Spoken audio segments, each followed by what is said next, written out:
आप देख रहे हैं खबरी न्यूज़ चैनल। मैं हूं केसी श्रीवास्तव। वानिकी नव वर्ष 2023-24 के उपलक्ष्य में एक सप्ताह का कार्यक्रम प्रारंभ किया गया। चकिया विधायक कैलाश आचार्य ने कार्यक्रम का शुभारंभ किया। आइए देखते हैं पूरी ग्राउंड रिपोर्ट तैनात के साथ। लगाने का वादा करो तो हमारा पर्यावरण भी सुधर जाएगा। हम कहाँ थे, कहाँ गए दोस्तों, हम कहाँ थे, कहाँ गए दोस्तों। पेड़ कट के भवन बन गए दोस्तों, पेड़ कट के भवन बन गए दोस्तों। इन बनों को अगर हम बचाए नहीं तो आसियाँ ये हमारा उजड़ जाएगा। हम कहाँ थे, कहाँ गए। किया है, ये हम लोगों के लिए बहुत ही गर्व की बात है। और उसी तरह से हम वर्ष 2024 में 35 करोड़ वृक्षारोपण करने जा रहे हैं। और हमारा पर्यावरण भी सुधर जाएगा। सिर्फ 2 वृक्ष लगाने का वादा करो तो हमारा पर्यावरण भी सुधर जाएगा। हम कहाँ थे, कहाँ गए दोस्तों, हम कहाँ थे, कहाँ गए दोस्तों।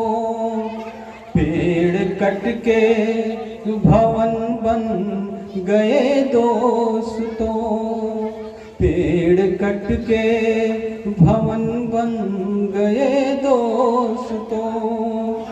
इन बनों को अगर हम बचाए नहीं तो आसियाँ ये हमारा उजड़ जाएगा।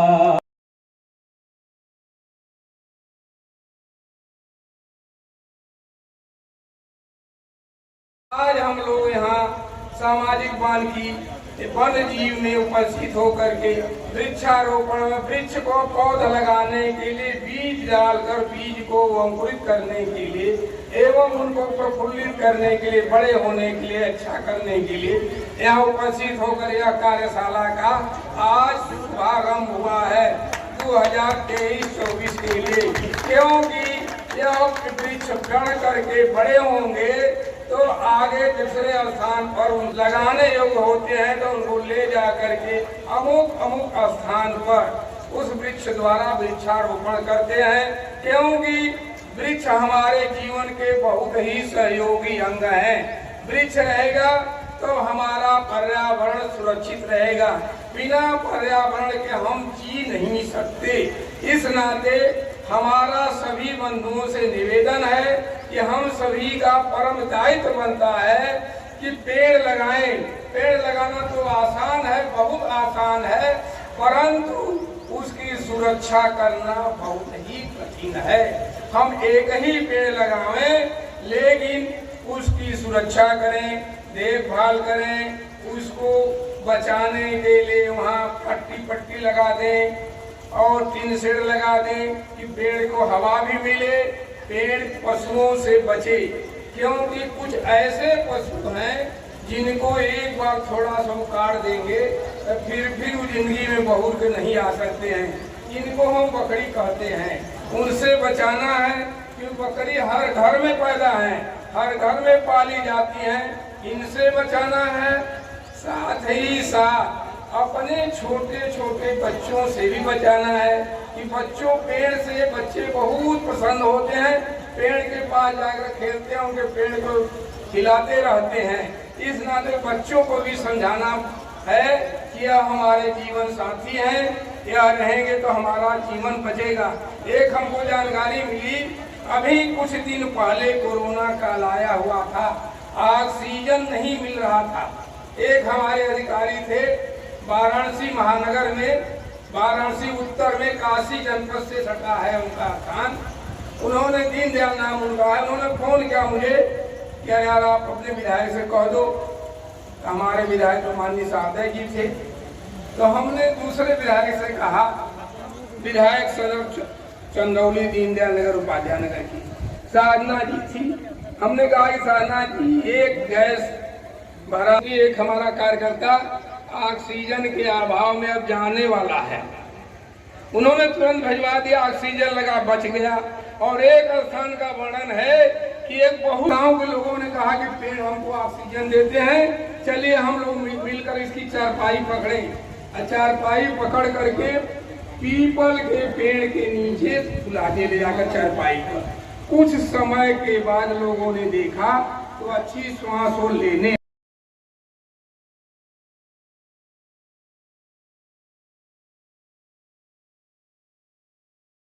पहले हमें जान लेना चाहिए कि मैन एनिमल कॉन्फ्लिक्ट क्या होता है।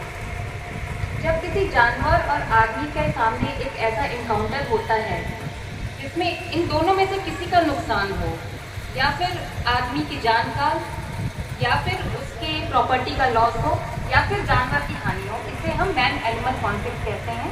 ऐसा WWF ने कहा है। एग्जाम्पल के लिए नीलगाय हमारे खेतों को नष्ट कर जाती है। देखा गया है कि तेंदुआ पशुओं को उठाकर ले जाता है और उससे आक्रोशित होकर गांव वाले भी उसको रिवेंज में मार देते हैं। या फिर हम जो जंगलों में रोड बनाते हैं, ट्रेन है, उससे कटकर हाथी मर जाते हैं। तो ये सब उदाहरण है मैन एनिमल कॉन्फ्लिक्ट के। इसकी वजह, मैन एनिमल कॉन्फ्लिक्ट की बहुत सारी वजहें हैं। पहला तो नेचुरल और इकोलॉजिकल कॉज है। फॉर एग्जाम्पल, हाथी जाना जाता है कि हाथी 500 किलोमीटर तक माइग्रेट करता है। इतनी लंबी दूरी में जब वो माइग्रेट करेगा तो जंगलों के बीच जो ह्यूमन सेटलमेंट्स हैं, ऐसे में उसका ह्यूमन से आमना सामना होना संभव है। दूसरी वजह है एंथ्रोपोजेनिक, जो मानव विकास के द्वारा हो रहा है। Industrial development, urban development, agriculture encroachment. हम अपना अभी न्यूज़ चैनल यहाँ पे मौजूद है। मैं सबसे पहले यहाँ के नोडल अधिकारी, प्रभागी वनाधिकारी यहाँ पे मौजूद है। मैं उनसे जानना चाहूँगा कि यह जो वानिकी सप्ताह चल रहा है 1 अक्टूबर से 7 अक्टूबर तक, इसमें क्या क्या योजनाएं आपकी हैं और क्या ड्रीम प्रोजेक्ट आपका है? देखिए, आज 1 अक्टूबर को हम लोगों का जो फॉरेस्ट्री का कार्य है वो प्रारंभ होता है। तो इसलिए हमारा फॉरेस्ट्री का वानिकी का नया साल 2023-24 का जो 1 अक्टूबर से लेके 30 सितंबर तक होता है, ये आज से प्रारंभ हुआ है। जो अपने विभाग की एक महत्वाकांक्षी ये जो है शुरू की गई है, आज से एक परंपरा प्रारंभ की गई है, जिससे हालांकि ये तो चलता था बहुत पहले से ही, लेकिन आज की जो परंपरा शुरू हुई है ये बहुत ही अच्छी परंपरा है, जिसमें जनता को जागरूक करके जो प्रदेश सरकार के 35 करोड़ वृक्षारोपण की जो योजनाएं चल रही हैं, जो वृक्षारोपण की आपने जो बात किया कि 35 करोड़ वृक्षारोपण इस साल भी लगाए जा रहे हैं। हर साल करोड़ों वृक्ष लगाए जाते हैं, लेकिन कितने बच पाते हैं यह मैं जानना चाहूँगा कि पिछले साल भी करोड़ों वृक्ष लगाए गए थे, आपके यहाँ भी लगाए गए थे, लेकिन बचे कितने? देखिए, वृक्षारोपण के जो भी प्लांटेशन किए जाते हैं उसमें हम लोगों के यहाँ उसकी गणना कराई जाती है दिसंबर में और जून में। तो उस गणना के आधार पे हम लोग आकलन करते हैं। हमारे वन विभाग के जो प्लांटेशन होते हैं, हमारे विभाग के अतिरिक्त इस बार जो शासनादेश हुआ लगभग इसमें 59 विभागों को जोड़ा गया है। हमारे विभाग का जो प्लांटेशन है उसके गणना के लिए एक सेट पैटर्न है। उसके लिए दिसंबर में 30 दिसंबर को हम लोग गणना करते हैं, जून में गणना कराते हैं, उसकी रिपोर्ट दी जाती है। और हर साल का अलग अलग मानक है। पहले साल के मानक अलग है कि उसमें 95% होना चाहिए मिनिमम।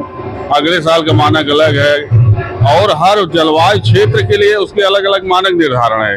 हमारे जो ये बिंद क्षेत्र है इसका अलग मानक है, जहाँ पर कि बोना नाली में बीज बुआन करके पौध तैयार की जाती है और गड्ढों में भी पौधरोपण किया जाता है। जो एक जानकारी लेना चाहेंगे कि जो आप बता रहे हैं कि हर जगहों के अलग अलग मानक हैं, मैं जानकारी लेना चाहूंगा कि जितने वृक्ष लगाना जरूरी है, क्या उससे ज्यादा जरूरी नहीं उन्हें बचाना? नहीं, अब की बार की जो थीम है, जो अब की बार सरकार की है कि पेड़ लगाओ और पेड़ बचाओ, दोनों चीज। तो अब की बार हम लोग इस पर विशेष जोर दे रहे हैं। जिला वृक्षारोपण समिति के माध्यम से वन विभाग, चूंकि वृक्षारोपण का नोडल विभाग है, जिला वृक्षारोपण समिति के माध्यम से माननीय जिलाधिकारी महोदय के दिशा निर्देशन में हम लोग जो कार्य कर रहे हैं उसमें सारे विभागों को निर्देशित किया गया है। जो वृक्षारोपण लोगों ने कराए हैं उसकी मॉनिटरिंग हो रही है, उसका टीम गठन किया गया। अगर कहीं कोई मरे हैं तो उसको बदला भी जा रहा है पौधे, जिससे कि जो हमारा मानक है, सारे विभागों के मानक हमारे निर्धारण हुए हैं, उसके अनुसार हमें वृक्षारोपण की सफलता सुनिश्चित की जा सके। यह तो बड़ी अच्छी बात है कि लगातार आपके वृक्षारोपण की सफलता सुनिश्चित करने के लिए मॉनिटरिंग की जा रही है। यह यूपी गवर्नमेंट की महती उपलब्धि कही जाएगी, लेकिन ये देखने में कहीं नहीं लगता कि जितने वृक्ष लगाए जाते हैं उसका 25% भी बच पाए। नहीं, आपका कहना गलत है। आप हमारे साथ कभी भी चलिए, आप प्रोग्राम बना के चलिए, आपको हम अपने यहाँ दिखाते हैं। हमारे जो भी वृक्षारोपण हुए हैं वो सारे मानक के अनुरूप हैं। विभिन्न वर्षों के अलग अलग मानक निर्धारण किए गए हैं। आपको कभी भी आप हमें समय आप देंगे तो हम आपको वृक्षारोपणों को दिखाएंगे। सारे वृक्षारोपण सफल हैं। बहुत बहुत धन्यवाद खबरी टीम के साथ बात करने के लिए। हमारे साथ जुड़े हुए हैं मैं केसी श्रीवास्तव, साथ में त्रिनाथ पांडे जी हैं, और मैं यहीं कई में वृक्ष लगाने में महारत जिनको हासिल है। मैं वृक्ष बंधु डॉक्टर परशुराम सिंह जी से जानना चाहूंगा कि आप ये बता सकते हैं कि जितने वृक्ष लगाते हैं उतने बचाते भी हैं क्या? देखिए, आज तो सबसे पहले मैं 21 पक्ष का महीना चल रहा है और बड़ा पुलिस काम वन विभाग द्वारा चल रहा है, विशेष करके काशी वन विभाग द्वारा। मैं यहाँ के डीएफओ साहब को साधुवाद देना चाहूँगा कि इन्होंने बहुत सफलता पे कार्यक्रम चला करके वृक्ष लगाओ और वृक्ष बचाओ का जो अभियान चला रखा है, इसके बधाई के पात्र हैं। और विशेष करके देखिए, वृक्ष बचाने की और लगाने की जिम्मेदारी केवल वन विभाग की नहीं है, ये बिल्कुल समाज की, संपूर्ण समाज का दायित्व बनता है कि जितने भी वृक्ष लगावें, हम 5 ही पेड़ लगावें, उसको बचाने का प्रयास करना चाहिए। मैंने लाखों पेड़ लगाया, उसमें 70-80 हजार पेड़ बचाया है। मैं नहीं कहता कि सब सारे लोग पेड़ बचा लेते हैं, लेकिन जब तक कि लोगों में जागृति नहीं आएगी, अवेकनिंग नहीं आएगा, इसी के लिए कार्यक्रम हो रहा है कि हम पेड़ लगाएं, उसको बचाएं। आज देख रहे हैं कि ग्लोबल वार्मिंग जो है समस्या, मैं अभी बनारस में एक स्वच्छता पखवाड़े का कार्यक्रम का शुभारंभ करके आ रहा हूँ। बनारस मोदी जी का कॉन्स्टिट्यूएंसी क्षेत्र है, उनका अभियान बनारस से लगे हुए स्पेशली अगल बगल के जनपदों में विशेष रूप से है कि वृक्षों को बचाया जाए। वृक्ष नहीं तो वन नहीं, वन नहीं तो जल नहीं, जल नहीं हुआ तो जीवन नहीं, और जीवन नहीं तो बिल्कुल पर्यावरण और जीवन का बड़ा चोली दामन का रिश्ता है। बहुत बहुत धन्यवाद। आपने हमको बताया कि वृक्ष नहीं तो वन नहीं, वन नहीं तो जीवन नहीं। वाकई में यह काबिले तारीफ है। वृक्ष बचाना